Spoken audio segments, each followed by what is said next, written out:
What's going on, family? How you doing? This is Dr. Mark Abraham. If you don't know, I'm the president and CEO of MEA Consulting Services LLC.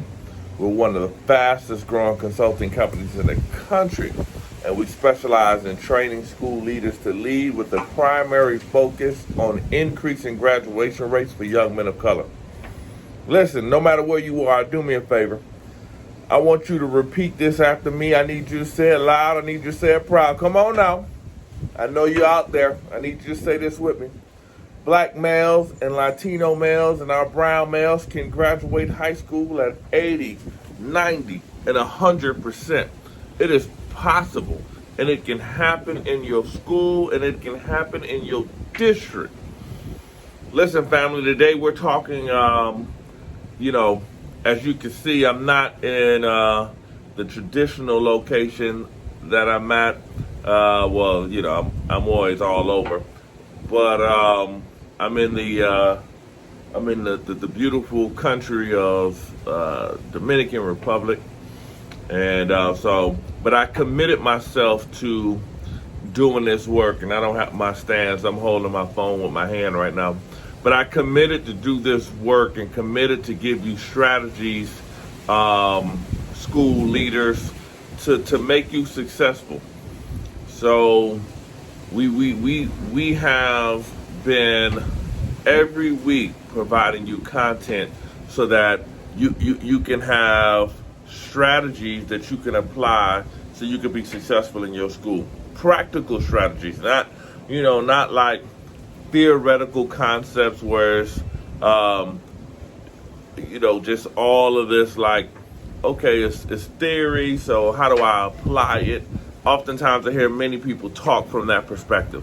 They talk from a perspective of, like what you should do, but they never done it before. They never lived it. They never experienced it. They never turned anything around. And they talk from that, for me, when I was a principal, when I used to listen to people talk from a theoretical perspective alone and not a practical perspective, it was very difficult for me to follow. Because I'm like, hey, give me the practical steps that you took to be successful. Give me the practical strategies you took at your school that made you successful. Show me how to do that. Walk me through it. And that's what I've committed myself to do as the president of my company, is provide school leaders with practical steps to increase student performance for all students, but primarily black and brown young men, because of a few reasons.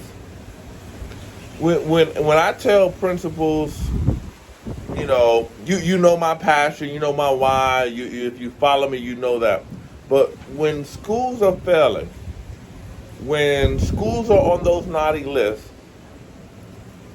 I bet dollars to donuts, the reason why you're on those state failing lists is because your black and brown young men are not performing well.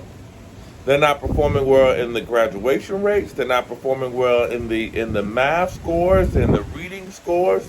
And those are the reasons why, for the most part, when you look at the studies, and you look at states' lists that are principals or schools that are failing, that's the reason why they're failing.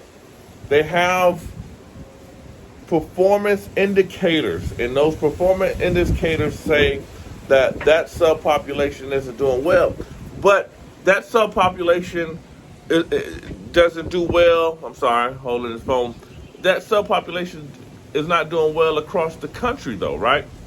So my mission and my vision is to help school leaders say, increase this subpopulation, and when you increase this subpopulation, what will happen is all of the other populations in the school will be successful.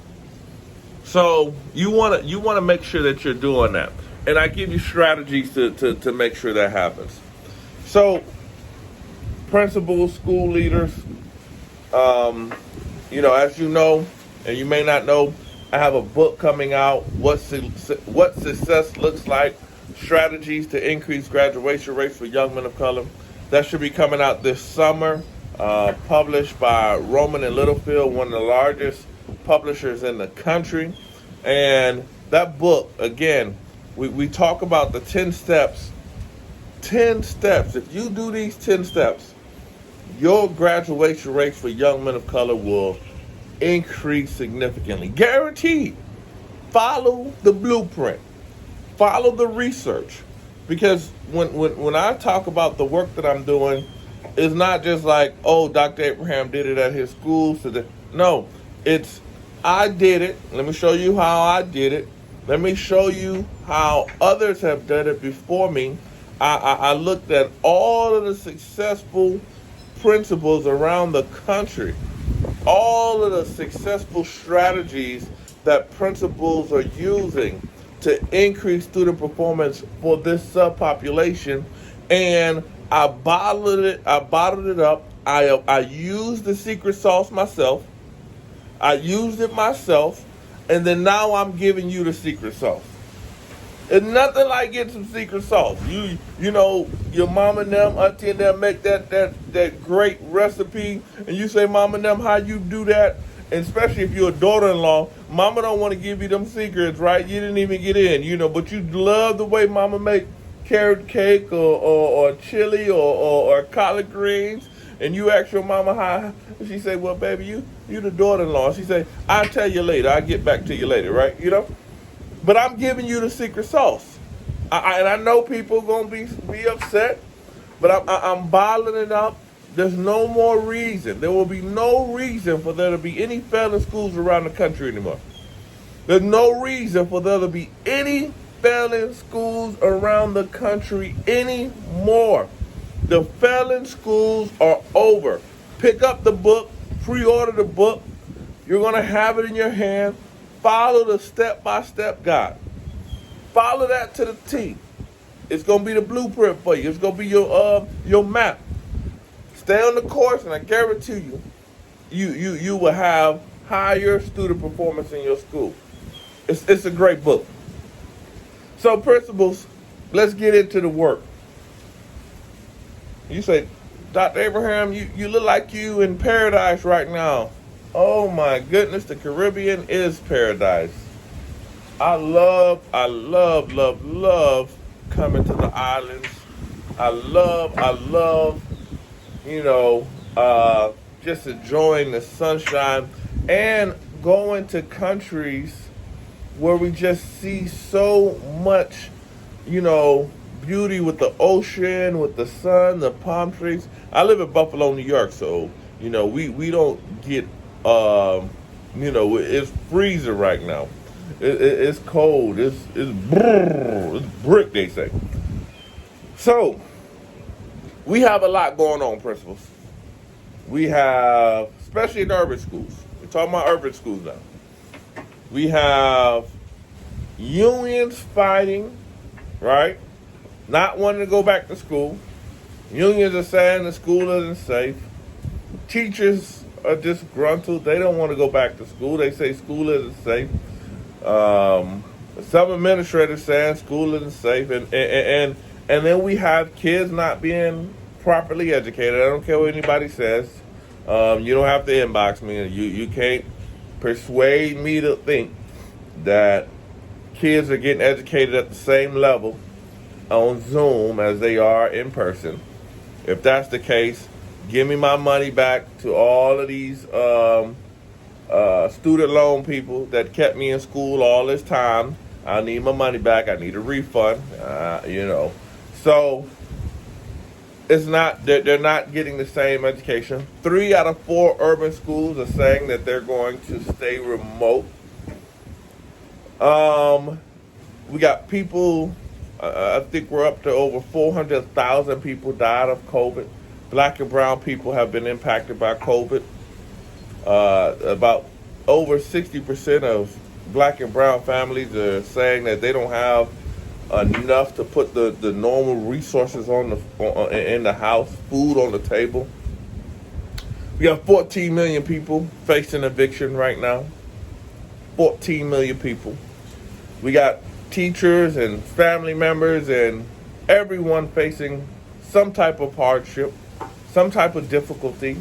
even if it's the difficulty of things just not being normal, things just not being the way they used to be. That is still a challenge. And principal, the weight is all on your shoulder. Superintendent, the weight is all on your shoulder, saying, we need answers. We need you to fix this. We need you to tell us how to do it. You need to come up with a plan to educate the school or the students. And you need to lead the students. That's a lot. That's a lot. That is definitely a lot. That's the part of it is normal business for principals. Another part of it is it is a unique situation that we're in. So I wanna take a detour right now. I talk to principals around the country. I talk to educators around the country, and a lot of them, even prior to COVID, say that they are stressed. Running a school building is probably one of the most stressful jobs at the school.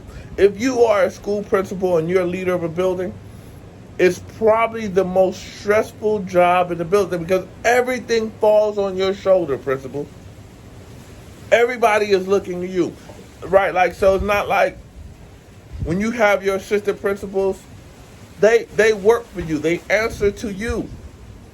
And you could be nice and y'all can hang out and you know, like in the office and have great conversation. But at the end of the day, you have to write their evaluation. And if they're messing up, you have to be the one to fire them or write them up. And so everybody is the principal's responsibility. You have your supervisor that's over you, that you know you can have a great relationship with them, but at the end of the day, they have to write your evaluation. Being a principal is probably one of the most loneliest and stressful jobs that you will ever have. And I understand we we look at that and we say, man, being a principal is great. I could change the school around. I could be all these leaders that have done the work. True, you can. And it is phenomenal. And principals are amazing positions. But please do not let anybody tell you that it is not a lonely job and it's not a stressful job. Right? So I have a section in my book entitled Mental Health is Key. In this section, I talk to principals and school leaders about the importance of taking care of your mental health. We so often are talking about the kids and talk about the teachers and talk about everybody else, but we're not talking to our principals and saying, you know, Mr. Principal, Madam Principal, how are you feeling? What's going on with you? Let me check in with the leadership. Let me check in with the assistant principals. Let me check in with the superintendent. It's like people think if you make the top salary, your emotions and your feelings don't matter anymore. Your mental health doesn't matter. I remember I was speaking in New York City, and I was speaking on the 10 steps to increase graduation rates for young men of color. And in the middle of my conversation, I mean, it's 300-400 educators there in Brooklyn. And you know, if you doing good in Brooklyn, you know, if you can make it in New York City, they say you make it anywhere. And I was doing my thing. And this brother, in the middle of my conversation, raised his hand and says, "Doctor, I'm trying to change the school around, and I have had ulcers and hives, and this work has been so stressful, and I feel like I'm gonna have a heart attack some days." I stopped my complete speech and told this brother, that is not healthy for you. You have to make sure that you're taking care of your physical body.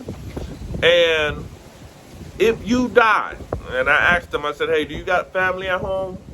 He said, I got wife and kids. I said, listen, Your main priority and your main goal is to be there for your children. Your main priority and your main goal is to be a father. Because if you die, family, thank you for taking this time and spending it with me. You just heard me talk about strategies that you can use to take care of your mental health. Your mental health is so, so important. Find time to read, find time to work out. Really follow the strategies I talked about in this session today and apply them today. I promise you they're going to help you and they're going to change your life.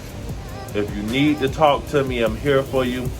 I am a trusted advisor to so many principals around the country.